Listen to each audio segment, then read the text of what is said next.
Hallelujah. ನಿಮ್ಮೆಲ್ಲರಿಗೆ shalom. ಚೆನ್ನಾಗಿದ್ದೀರಾ ಎಂದು ನಂಬ್ತಾ ಇದ್ದೀನಿ. ಇವತ್ತಿನ ಒಂದು ವಾಗ್ದಾನ ನೋಡಿಕೊಳ್ಳೋಣ. ರೋಮ ಪತ್ರಿಕೆ 8ನೇ ಅಧ್ಯಾಯ 30ನೇ ವಚನ ನೋಡೋಣ. ಹಾಗಾದರೆ ಈ ವಿಷಯಗಳಲ್ಲಿ ನಾವು ಏನು ಹೇಳೋಣ? ದೇವರು ನಮ್ಮ ಕಡೆ ಇದ್ದರೆ ನಮ್ಮನ್ನು ಎದುರಿಸುವವರು ಯಾರು? ನೋಡಿ, ಇಲ್ಲಿ ಭಕ್ತನ ಹೀಗೆ ಬರಿತಾ ಇದ್ದಾನೆ, ಪೌಲ್ ಭಕ್ತ ಹೀಗೆ ಬರಿತಾ ಇದ್ದಾನೆ, ದೇವರು ನಮ್ಮ ಕಡೆ ಇದ್ದಾರೆ, ನಮ್ಮನ್ನು ಎದುರಿಸೋರು ಯಾರು?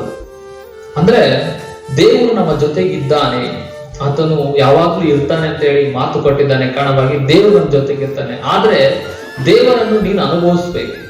ಹೇಗೆ ಅನುಭವಿಸೋದು ಅಂದ್ರೆ, ಪ್ರತಿದಿನ ಆತನ ಸಹವಾಸದಲ್ಲಿ ವಾಕ್ಯ ಓದುತ್ತಾ, ಪ್ರಾರ್ಥನೆ ಮಾಡುತ್ತಾ, ಆರಾಧನೆ ಮಾಡುತ್ತಾ, ಸಬ್ಬತ್ ಆತನ ಬೆಳಿಗ್ಗೆ ಬರುತ್ತಾ, ಆತನ ಸೇವೆಗೆ ಸಪೋರ್ಟ್ ಮಾಡುತ್ತಾ, ಆತನೊಂದಿಗೆ ನೀನು ಸಹವಾಸದಲ್ಲಿ ಹೋಗುವಾಗ ನಿನಗೆ ಅನುಭವ ಆಗುತ್ತೆ.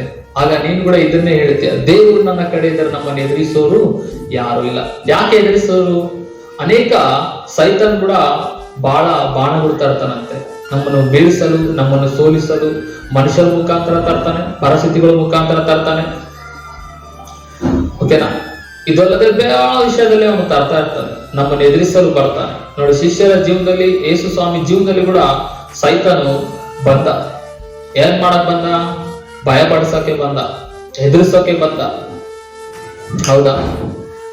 ನಾವು ಮೋಶೆ ಜೀವನದಲ್ಲಿ ನೋಡ್ಬೋದು, ದಾವೀದನ ಜೀವನದಲ್ಲಿ ನೋಡ್ಬೋದು, ಭಕ್ತರ ಜೀವನದಲ್ಲಿ ನೋಡ್ಬೋದು.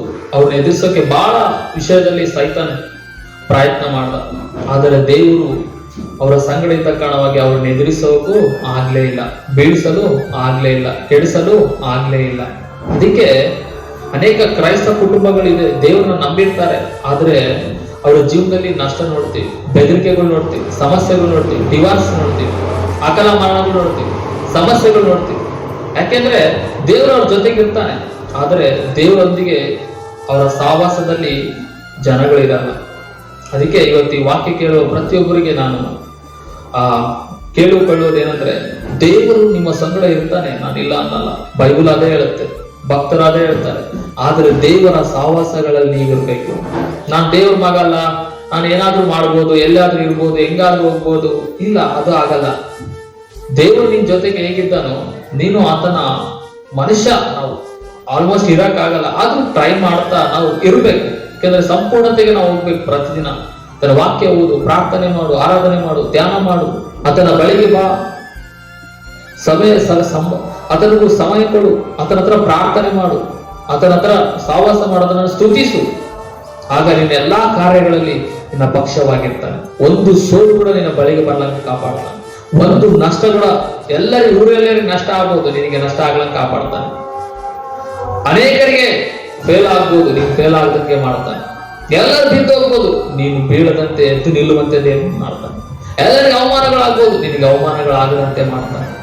ಎಲ್ಲರಿಗೂ ಆಯ್ತು, ಲೈಫ್ ಆಯ್ತು ಅಷ್ಟೇ ಅನ್ಕೊಂಡು ಅವ್ರ ಜೀವಿತ ನಷ್ಟ ಆಗಿರ್ಬೋದು, ಬಟ್ ನಿನ್ ನಷ್ಟ ಆದ ಪ್ರತಿ ಸ್ಥಳದಲ್ಲಿ ನಿನಗೆ ಲಾಭವನ್ನು ಕೊಟ್ಟು ಆಶೀರ್ವಾದ ಮಾಡ್ತಾನೆ. ಬೈಬಲ್ ಎಷ್ಟು ಮಂದಿ ಜೀವನದಲ್ಲಿ ನೋಡ್ಬೋದು ನಾವೀಗ.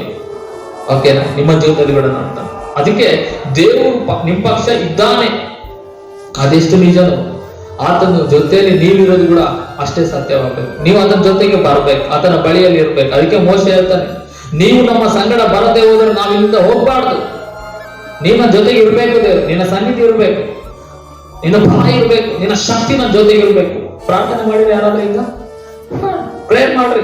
ಯಾವಾಗೂ ನಮ್ಮ ರಿಕ್ವೆಸ್ಟ್ಗಳು ಕೇಳೋದಲ್ಲ, ದೇವರೇ ನಿನ್ನ ಪ್ರಸನ್ನತೆ ಯಾವಾಗ ನನ್ನ ಜೊತೆಯಲ್ಲಿ ಇರಲಿ, ನಿನ್ನ ಇರುವಿಕೆ ನನಗಾಗಲಿ, ನಿನ್ನ ನಡೆಸುವಿಕೆ ನನಗಿರ್ಲಿ. ನನ್ನ ಪ್ರಯತ್ನ, ನನ್ನ ಓದು, ನನ್ನ ವ್ಯಾಪಾರ, ನನ್ನ ಕುಟುಂಬ, ನನ್ನ ದಾಂಪತ್ಯ, ಪ್ರತಿ ವಿಷಯದಲ್ಲಿ ದೇವರೇ ನೀನ್ ನನ್ನ ಜೊತೆಗಿರ್ಬೇಕು.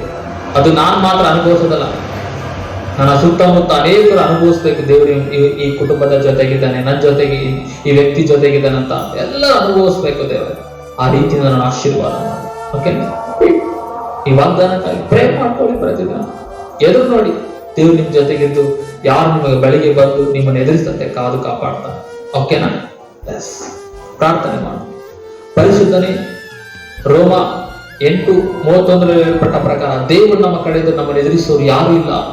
ಹೌದಪ್ಪ, ನೀವು ನಮ್ಮ ಜೊತೆಗಿದ್ರೆ ಯಾರು ಎದುರಿಸಕ್ಕಾಗಲ್ಲ.